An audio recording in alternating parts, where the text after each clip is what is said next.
Yun, magandang tanghali mga ropa ko dyan. Ngayon ay samahan nyo muna ako kumain ng aking pananghalian. Yan ang ulam natin. Bunga na malunggay, saka inihaw na tilapia. Tapos may sausawan tayong toyo mansi. Bigay na natin yung sili dyan sa sausawan natin.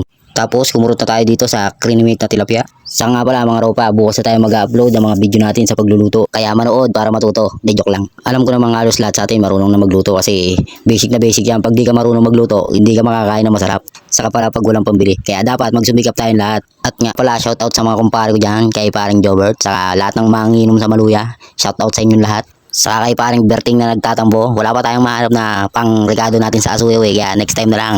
Mabalik tayo dito sa kinakain natin. Bilisan na natin yan.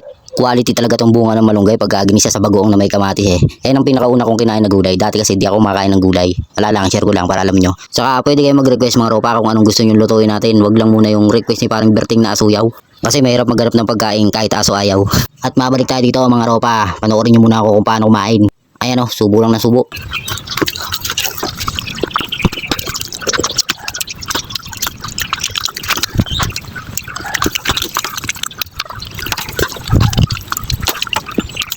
Tapos tirahin na natin yung ulo na yan. Yan, isawsaw natin. Tapos sipsipin natin. Ayun quality. Tapos last bite na natin to. Syempre, wag din natin kalimutan hugasan ng pinagkainan natin. Kaya hanggang dito na lang. Paalam!